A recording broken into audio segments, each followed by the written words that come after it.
आज हम लोग एक बार फिर से मौजूद हैं मीरगंज के रेजोनेंस क्लासेज में। हमारे साथ मौजूद है अंकित सर, और ये आप देख सकते हैं तस्वीरों के माध्यम से जितने भी छात्रों ने मैट्रिक के एग्जाम में अच्छे अंक लाए हैं, प्रथम स्थान लाए हैं, और इस इंस्टीट्यूट की एक छात्रा ने काफ़ी बढ़िया नंबर लाया है और इस पूरे मीरगंज में अपना नाम रोशन किया है। तो हम सर से बातचीत करेंगे। पिछली बार भी इनसे मुलाकात हुई थी और काफ़ी अच्छी बातचीत हुई थी, काफ़ी अच्छी सलाह भी दिया था। तो सबसे पहले तो हम इनके व्यक्तित्व के बारे में जान लेते हैं। अंकित सर हैं जो कि काफ़ी मेहनती हैं, काफ़ी लगन से बच्चों को पढ़ाते हैं, और ये जो इनका क्वालिफिकेशन है वो एमएससी ग्रेजुएट है ये। और एक बात मैं आप सभी को बता देना चाहता हूं कि यह इनके अंदर जो हौसला है, जो हिम्मत है, और उसी हिम्मत की बदौलत इन्होंने आज मीरगंज में अपना नाम रोशन किया है। और बच्चों के जो मीरगंज के बच्चे हैं उनकी शिक्षा को संवारने में, उनके भविष्य को उज्जवल बनाने में काफ़ी मेहनत कर रहे हैं। चाहे 9th क्लास से लेकर के और 12th तक आगे भी ये पढ़ाई कराते हैं, जो कि कंपटीशन की तैयारी हो जाती है और आगे ये बहुत अच्छे। तो सर हम सबसे पहले ये बातचीत करेंगे, ये जो मैट्रिक का एग्जाम आया था इसमें काफ़ी सारे बच्चे जो हैं एक बार फिर से आपके इंस्टीट्यूट का नाम रोशन किए हैं। जी, इससे बात को चल के बहुत खुशी है कि हमारे यहाँ के छात्र और छात्राएं, जितने भी छात्र और छात्राएं वो अधिकतर प्रथम श्रेणी से उत्तीर्ण हुए हैं, और इसके लिए मैं बहुत ही आभारी हूँ कि हमारे जितने भी विद्यार्थी हैं वो काफ़ी मन और लगन के साथ वह अपने इस मुकाम को हासिल किए हैं। सर मैंने आपके व्यक्तित्व के बारे में चर्चा किया, कहीं आपको गलत तो नहीं ना लगा? नहीं, ऐसा कोई बात नहीं है। व्यक्तित्व जो देखिए जो है वो है, लेकिन हमारे पास जो मजबूती है हम उसको और मजबूत बना लें, ताकि वो हमारी कमजोरी उस चीज से बच जाए, छिप जाए, ताकि हम आगे चल करके हमें ये महसूस ना हो कि हमारे पास ये कमी है। हमारे पास वो हौसला रहे ताकि हम मजबूती से कहीं भी खड़े हो सके। इतना हौसला डालना कहाँ से आपने सीखा है इतना हौसला डालना? बस प्रयास करते करते आदमी अच्छे मुकाम पर जा सकता है।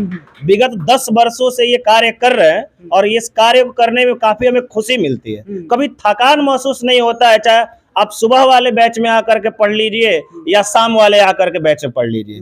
किसी भी विद्यार्थी को ऐसा नहीं लगेगा कि इनके पास आज एनर्जी की कमी है और वो थोड़ा सा आज स्लो में पढ़ा रहे हैं। ऐसे कभी भी बात ऐसा एहसास नहीं होगा। सर हम बात कर ले बच्चों के, तो 14 से लेकर के और 18 वर्ष के उम्र के, यही वो समय होता है जब बच्चे का भविष्य जो है वो सुधारा जाता है। अगर ये जो अंतर बताया गया 14 से लेकर के और 18 के बीच में, अगर बच्चे दूसरी राह पकड़ लेते हैं या अच्छी तरीके से जो गार्जियन होते हैं उनकी देखभाल नहीं कर पाते हैं, तो उनका जो रास्ता है भविष्य जो बिगड़ जाता है।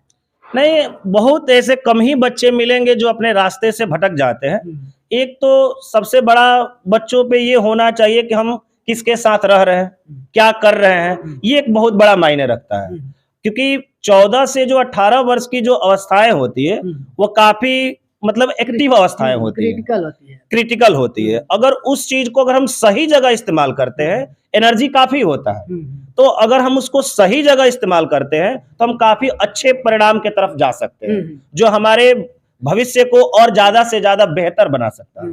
अभी जो बच्चे एग्जाम दिया है मैट्रिक का, उनका उम्र भी यही होगा 14 से लेकर के 18 तक के। तो जो भी देख रहे हैं, अपना जो लक्ष्य है उससे भटकिएगा नहीं, और आप लोग एग्जाम देने वाले हैं और देख करके इन जो बच्चे आए हैं प्रथम श्रेणी से इन्होंने उत्तीर्ण किया है। तो देखिए एक बात आपको हम समझा दे रहे हैं कि शिक्षा जो है, शिक्षा केवल ले लेना, विद्या ले लेना यही नहीं होता है। आपके अंदर गुण भी होना चाहिए, आपके अंदर आचरण भी होना चाहिए। क्या सर? हाँ बिल्कुल। शिक्षा सिर्फ किताबी ही नहीं, वो हमारे मैच्योरिटी और हमारी योग्यता को भी प्रदर्शित करती है कि हम किससे कैसे बात कर रहे हैं, क्या हमारे बोलने की, चलने की या कार्य करने की शैली पर भी डिपेंड करता है कि उस विद्यार्थी या उस छात्र के पास क्या है, वह उसकी मैच्योरिटी को प्रदर्शित करता है। जिस तरीके से पांचों उंगलियां बराबर नहीं होती है तो बहुत सारे छात्रों का अंक कम आया होगा, वो निराश होंगे, हताश होंगे, उनके लिए क्या? नहीं, देखिए जो जितना मेहनत किया है हम लोग मान करके चलते हैं कि उसके अनुसार उसका परिणाम है। अगर फिर भी उसे लगता है कि मेरा अंक कम आया है, तो हर विद्यार्थी का अंक देख करके उसके हम आकलन नहीं कर सकते हैं।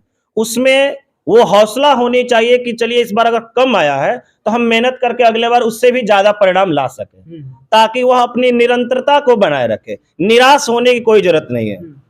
सर बच्चों का ये प्रथम स्टेज है जो 10वां होता है, प्रथम स्टेज होता है। आगे अब इनका कैरियर चुनना है, तो कैरियर को लेकर के क्या कुछ सलाह दीजिएगा? कैरियर के लेकर के हम यही सलाह देंगे कि हर बच्चा वो अपने आप को समझता है कि हम कितने अपने ये योग्यता के अनुसार हैं और क्या हमें करना चाहिए। यदि अगर उसको लगे कि हमें जिस क्षेत्र में जाना है वह उस क्षेत्र में बढ़े, उसे कोई दिक्कत नहीं है। लेकिन उस क्षेत्र में अगर जा रहा है तो वो पूरा अपने मेहनत करके और उस एकदम मतलब क्या बोलते हैं उसको ध्यान केंद्रित होना चाहिए। लक्ष्य हमारा एक होना चाहिए और उस पर हम निरंतर काम करते रहे, बिल्कुल हम उसे हासिल कर सकते हैं। अभी आप जिस पोजीशन पर हैं, इसके पीछे की कहानी क्या है? कितना परिश्रम किया है आपने? क्या क्या किया है? परिश्रम तो खैर सब कार्य में है, लेकिन फिर भी अगर आप ईमानदारी से देखिए, बहुत बहुत बड़ी बड़ी चीज होती है ईमानदारी। कहीं भी आप कार्य करते अगर ईमानदारी से कर रहे हैं तो कोई आप पे उंगली उठाने वाला नहीं है। चाहे वो पैसा थोड़ा कम मिले या ज्यादा मिले, उससे कोई मतलब नहीं है, लेकिन आपकी जो निष्ठा है वह सही रहनी चाहिए। कार्य में आपकी निरंतरता होनी चाहिए, फिर भी आप बिल्कुल सफल हो सकते हैं। इससे कभी असफलता के श्रेणी में अगर जाते भी है तो उससे घबराना नहीं चाहिए, क्योंकि अगर हमें आगे बढ़ना है तो पीछे भी थोड़ा सा बैक आना पड़ता है कभी कभी। फिर भी उस चीज को हम लोग हासिल करके आगे आज निरंतर आप देख रहे हैं कि विगत कई वर्षों से हम लोग अच्छे परिणाम दे रहे हैं। चलिए, तो बहुत बहुत धन्यवाद। ये है रेजोनेंस क्लासेस के डायरेक्टर टीचर अंकित सर जी। इनसे बातचीत हो गया। आइए अब जो टॉप की है इस इंस्टीट्यूट की छात्रा, क्या नाम है बेटा? कौन है टॉप? आपकी है? किधर है? आ जाइए। क्या नाम बताया बेटा? फैज खान। कितना नंबर लाए हो? 425। 425। तो 425 नंबर लाया है, उसका जो श्रेय है किसको दो? सर को देंगे, सर बहुत अच्छा पढ़ाते हैं। इनसे ही सीखे हैं नंबर लाना। ये बहुत अच्छा पढ़ाते हैं, सभी सब्जेक्ट इन्हीं से पढ़े हैं। और गार्जियंस का कितना सपोर्ट रहा है? गार्जियन का तो बहुत अच्छा सपोर्ट रहा है, उन्होंने भी पढ़ने में बहुत अच्छी मदद की है। क्या बोलते थे गार्जियंस? वो पढ़ने में कोई दबाव नहीं देते थे, सिर्फ कहते थे जाओ अच्छे से पढ़ो और कोई बात नहीं है। मम्मी पापा पढ़े हैं आपके? ना, मम्मी नहीं पढ़ी है, पापा पढ़े हैं। मम्मी क्या बोलती है? नहीं पढ़ी है तो क्या बोलती है आपको? कुछ नहीं बोलते, सिर्फ कहती है पढ़ो, पढ़ने के लिए डांटती है, उसके सिवा कुछ नहीं बोलती। तो आपको नहीं पता है कि क्यों आपको बोलती है कि पढ़ने के लिए आप बेटा आप पढ़ो, बढ़िया से पढ़ो? क्यों?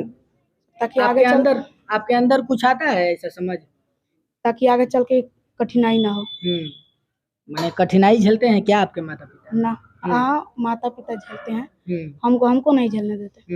हमको सिर्फ पढ़ने में कहते हैं जाओ तुम सिर्फ पढ़ो, कोई काम नहीं देते हैं।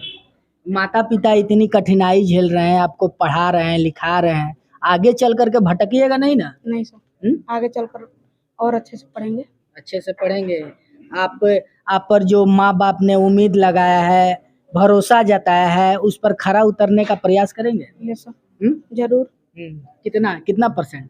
100%। बस, उससे ज्यादा नहीं? ना, जितना हो सकेगा उतना करेंगे। हाँ। क्या बनना है? अब तो IAS या UPSC की तैयारी करेंगे। अबू तो वही बोल रहे थे। हाँ, यही करना है। बहुत बढ़िया। तो सक्षम हो पाएंगे? आपके पापा क्या करते हैं? मेरे पापा तो एक बिजनेसमैन है। तो देखो बेटा, IAS और UPS पढ़ाई को क्रैक करने के लिए, उसका एग्जाम क्रैक करने के लिए बहुत ज्ञान की जरूरत होती है, ठीक है? और लगन से, दिल से मेहनत करना पड़ता है। दिन रात को एक करके तब जा करके कोई IAS और IPS बनता है, UPSC क्रैक करता है। करोगे उतना मेहनत? यस सर, जरूर करेंगे। करोगे? खेल में दिमाग लगाओगे, मोबाइल में दिमाग लगाओगे? उसमें दिमाग नहीं लगाएंगे, सिर्फ पढ़ने में। मोबाइल चलाते हो? मन करता है तो चला लेते हैं, ज्यादा नहीं चलाते, थोड़ा बहुत। नहीं, मोबाइल चलाओ लेकिन उससे कुछ सीखो। तो उसमें मतलब अच्छी वीडियो देखते हैं, मतलब खराब वीडियो नहीं देखते। गेम खेलते हो? कभी कभी। कौन सा गेम? कोई भी। मोबाइल में खेलते हो या बाहर जो खेल? बाहर भी खेलते हैं कभी। बाहर क्या खेलते हो? बाहर क्रिकेट खेलते हैं और क्या। तो पता है तुमको खेल क्यों खेला जाता है? मतलब शरीर स्वस्थ रहे, इसके लिए। मान लो जो तुम्हारा दिमाग है, पढ़ते पढ़ते, किसी का भी होता है, पढ़ते पढ़ते दिमाग जो है वो टेंशन हो जाता है दिमाग में, तो उस टेंशन को हल्का करने के लिए आदमी जो है खेल खेलते खेल खेलता है ताकि उसका दिमाग जो है हल्का हो जाए और फिर से वो पढ़ाई में। अभी नहीं कि खेल रहा है तो खेलते रह जाए, ठीक है, एक लिमिट में अब पढ़ रहा है तो पढ़ते रह जाए, पागल हो जाएगा, ठीक है। Yes, sir. हाँ, तो दोनों को मेंटेन करके चलना है। Yes, sir. चलिए, ठीक है। ऐसा दूसरे नंबर कौन छात्र आया था, क्या नाम है बेटा, क्या नाम बताया? लवली कुमारी। लवली कुमारी, कितना नंबर लाई है? 416। 416, बहुत अच्छा। क्या कुछ कहोगी इंस्टीट्यूट को लेकर के, अपने सर को लेकर, अंकित सर के बारे में, उनके व्यक्तित्व के बारे में, जो कैसे पढ़ाते हैं वो? जी, उनके पढ़ाने का तरीका बहुत अच्छा है। वो ऐसा नहीं कि सबको बोरिंग करके पढ़ाते हैं, वो हमेशा सबको खुश करके पढ़ाते हैं। सभी बच्चों को अच्छे से ट्रीट करते हैं, हर एक क्वेश्चन को बताते हैं, समझाते हैं। अब हमको कभी भी डाउट होता था तो सर हमको हमेशा बता देते थे, और मिस का भी उतना ही सपोर्ट रहा। वो भी हमेशा हमको सपोर्ट करती थी और हमेशा हम जो भी प्रश्न पूछते थे वो बताती थी। उसके साथ साथ हमारे स्कूल के जितने भी गुरुजन थे उनका भी बहुत सपोर्ट रहा, उन लोगों ने भी मेरा बहुत मदद किया। बस। सर के तो पढ़ाने का तरीका ही अलग है, काफ़ी अच्छी तरीके से पढ़ाते हैं, लेकिन जो छात्र हैं उनका भी तरीका बढ़िया होना चाहिए। इन्हें कि सर पढ़ा दिए और पढ़ा दिए, आपको बता दिया, आप घर गए उसको कॉपी किताब बंद करके रख दिया, ऐसा तो नहीं ना होता था? नहीं, ऐसा नहीं होता था कभी भी। सर अगर पढ़ाते थे तो हम घर जाके जरूर उस नोट्स को पढ़ते थे। जितना क्वेश्चन मैथ में बताते थे उसका सबका सोल्यूशन करते थे, और मैम का बताया हुआ सब पढ़ते थे, घर पर याद करते थे। क्या बनना है आगे, क्या बनिएगा? जी बहुत फास्ट बोल रही हैं आप। लेक्चरर बनिएगा क्या? नहीं, लेक्चरर नहीं बनना है। इंटर करके बीपीएससी का तैयारी करना है। Bihar police, yes. वाह, बहुत अच्छा आपका सोच है। ठीक है, तो मेहनत कीजिए, लगन से लगे रहिए शिक्षा के क्षेत्र में, ठीक है। जरूर लगे रहेंगे तभी तो बन पाएंगे, और नहीं करेंगे तो कहाँ से बन पाएंगे। माता पिता का जो विश्वास है उस विश्वास को आप खत्म मत कीजिएगा। हाँ, जरूर अपनी मम्मी का विश्वास हम कभी खत्म नहीं करेंगे, और अपने घर वालों का पूरा सपोर्ट है, और मेरे भैया का भी पूरा सपोर्ट रहा है इस एग्जाम को दिलवाने में, इसलिए उनका हम कभी निराश नहीं करेंगे उन लोगों को। माता पिता का कोई ऐसा बात होगा जो आपको हमेशा याद रहता होगा? जी, मेरे पिता नहीं है, बस मेरी माँ है। अच्छा। वो हमेशा मुझे बोलती थी कि बेटा पढ़ो, क्योंकि तुम पढ़ोगी तभी तो कुछ आगे कर पाओगी, जो हम नहीं कर पाए वो तुम करो। मेरी मम्मी और मेरे घर के सभी लोग, और यहाँ तक मेरे भैया, वो बहुत सपोर्ट किए एग्जाम के टाइम में। वो हर चीज़ बताते थे, हर चीज़ को डिफाइन करते थे, और उन लोगों के सपोर्ट से हम जरूर आगे कुछ करेंगे, अपनी माँ का सपना जरूर पूरा करेंगे। चलिए, तो मैट्रिक में आपने इतना अच्छा नंबर लाया है, आगे जो है इंटर है, तो इससे बेहतरीन अंक लाने का आप प्रयास कीजिएगा। हाँ, जरूर करेंगे, इससे और बेहतर नंबर लाने का और प्रयास करेंगे। चलिए, तो बहुत बहुत धन्यवाद। जो छात्र आपको देख रहे हैं, अभी मैट्रिक का एग्जाम देने वाले हैं, उनको क्या सबक दीजिएगा, कि कोई टिप्स बता दीजिए जिससे वो उनका भी अच्छा नंबर आ जाए। बताएंगे कि सर जो भी पढ़ाए या मैम जो भी पढ़ाए उनको अच्छे से पढ़े, याद करे, रिमेम्बर करे, और मैथ को ज़्यादा से ज़्यादा प्रैक्टिस करें ताकि वो सब अच्छे से कर पाए, और हमसे भी अच्छा वो लोग अंक प्राप्त कर पाए। चलिए, बहुत बहुत धन्यवाद। तो तीसरे नंबर के जो छात्र हैं, क्या नाम है बेटा आपका? मेरा नाम ऋतु ध्वज है। हाँ। कितना नंबर लाया? 397 नंबर। क्या कुछ कहिएगा सर के बारे में? सर के बारे में बस इतना कहूँगा कि मतलब मैं अभी जो जिस पोजीशन पे हूँ, अच्छा। शायद मेरे घर में मैं दूसरे नंबर पे इतना हाईएस्ट स्कोर कर पाया हूँ, वो सब मेरे सर के बदौलत है और मेरे माता पिता की बदौलत है। वाह वाह वाह। मेरे माता पिता ने बोला कि जाओ रेजिडेंस क्लासेस में, यहाँ पढ़ो अंकित सर के पास। सर से मतलब थोड़ा अटैचिंग। उसमें तो कहीं ना कहीं आपका भी योगदान है। हाँ जी, सर के साथ मेरा भी योगदान है, बहुत योगदान है। सर मतलब 100% देते हैं, तो मेरा भी तो कुछ था 90%। बस। तो आगे इंटर करना है। इंटर के बाद हमको यूपीएससी क्रैक करना है। अच्छा, वाह, यूपीएससी क्रैक करना है।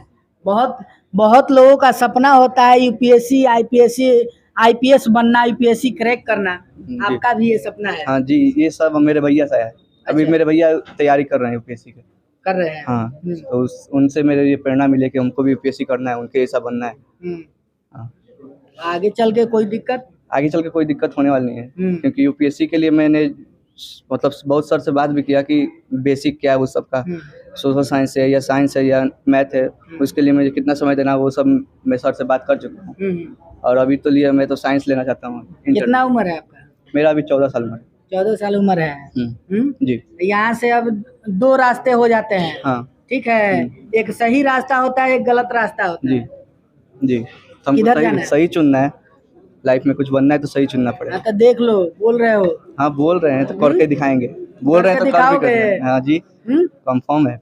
करके दिखाओ, हम फिर आएंगे। जी आप हम इंतजार करेंगे आपका, हम आपका इंतजार करेंगे। चलो बहुत बहुत बढ़िया, बहुत बहुत धन्यवाद। उज्जवल भविष्य हो आपका, ठीक है। क्या नाम है बेटा आपका? करण कुमार। करण कुमार। बहुत अच्छा नंबर लाए हो। तो क्या कुछ कहोगे? सबसे पहले हम इस कोचिंग को धन्यवाद देना चाहेंगे, सर को धन्यवाद देना चाहेंगे कि हमको इतना अच्छे से पढ़ाए और हम इतना नंबर ला सके। और माता पिता का क्या योगदान रहा? उनका भी बहुत बड़ा योगदान रहा। वो हमेशा बोलते थे बाबू पढ़ो पढ़ो। क्या करते हैं माता पिता? हाउस वाइफ है मेरी माँ, और मेरे पापा फार्मर है। किसान है? जी। बताओ, इतना मेहनत करते हैं तुम्हारे भविष्य को बनाने के लिए। बनोगे ना कुछ? हाँ। क्या? डॉक्टर बनना है? जी। तो उसके लिए बहुत मेहनत करना पड़ेगा। करेंगे। करेंगे। ठान लिया हो मन में? हाँ। बढ़िया तरीके से। हाँ। तो इससे तो और अच्छा आगे चल के तुमको नंबर लाना पड़ेगा और मेहनत से पढ़ाई करना पड़ेगा। करेंगे, लाएंगे। लाएंगे। क्योंकि आगे चल के जो सिलेबस होता है वो टॉप हो जाता है। जी मालूम है। मेहनत करेंगे। मेहनत करोगे ना? विश्वास को तोड़ोगे नहीं ना माता पिता के? नहीं। चलो, तो जो बच्चे हैं जो तुमको देख रहे हैं, उनको अभी मैट्रिक का जिन्होंने एग्जाम नहीं दिया है, उनको कुछ बताओगे? हम तो बस यही कहेंगे कि सबसे बड़ा रिवीजन करें वो लोग। अच्छा। जो सर पढ़ाते हैं उनको घर पे जाकर रिवीजन करें बस। चलिए, बहुत बहुत धन्यवाद। तो आप लोगों ने देखा कि जो छात्र थे यहाँ पे काफी अच्छे नंबर ला करके, और सभी जो भी छात्र यहाँ से पढ़ाई कर रहे थे उन्होंने प्रथम श्रेणी से पास किया। आप देख सकते हैं यहाँ बहुत सारी छात्राएं भी हैं। ये छात्राएं भी हैं जो जिन्होंने पास किया है। आप लोग हैं ना जी? हाँ, इन्होंने भी मैट्रिक का एग्जाम पास किया, प्रथम श्रेणी से सभी छात्राएं। और देखिए इनके चेहरे पर मुस्कान देखिए। यही इन्हीं बच्चियों में से कोई ना कोई बच्ची जो है आगे चल करके कोई IPS बनेगी, कोई डॉक्टर बनेगी, कोई इंजीनियर बनेगी। यही बच्चियां कोई लेक्चरर बनेगी। यही बच्चियां जो है देश की भविष्य है। आप इनके चेहरे पर जो मुस्कान देख रहे हैं, ये इनकी मुस्कान बता रही हैं कि ये बच्चियां जो है आगे चल करके कुछ करने वाली हैं। जो बच्चे भी हैं, जो बच्चे हैं वो आगे के भविष्य है, इस देश का भविष्य है। इसलिए आपसे भी निवेदन है कि आप लोग भी गलत राह को न चुने। आप लोग फोकस कीजिए, पढ़ाई पे फोकस कीजिए कि हम आगे बढ़े, अपने माँ बाप का सपना पूरा करें। न कि आप आए, माँ बाप का पैसा लग रहा है और आप लोग फालतू काम करें। तो ऐसा काम आप लोगों को नहीं करना है। पढ़ने आए हैं तो पढ़ाई पर ध्यान दीजिए ताकि आपका करियर बन सके। ऐसा नहीं है कि जितना लोग पढ़ रहा है सभी नौकरी ही करेगा, सभी लोग नौकरी ही करेगा, ऐसा नहीं है। लेकिन मन में ठानो, मन में ठान के रखो कि नहीं भैया हमको नौकरी करना है। हमारा परिवार जो है कम पढ़ा लिखा है, उनका आर्थिक स्थिति ठीक नहीं है, तो उस आर्थिक स्थिति को हम ठीक करें, हम आगे बढ़े, हमारे माता पिता का नाम रोशन। केवल पढ़ लेने से, अच्छा नंबर ला देने से ही कुछ नहीं होता है। आपके अंदर शिष्टाचार होना चाहिए, व्यवहार होना चाहिए, सभ्यता होना चाहिए। तो आज तक के लिए बस इतना ही। मैं विकास कुमार, N20 लाइव न्यूज। धन्यवाद।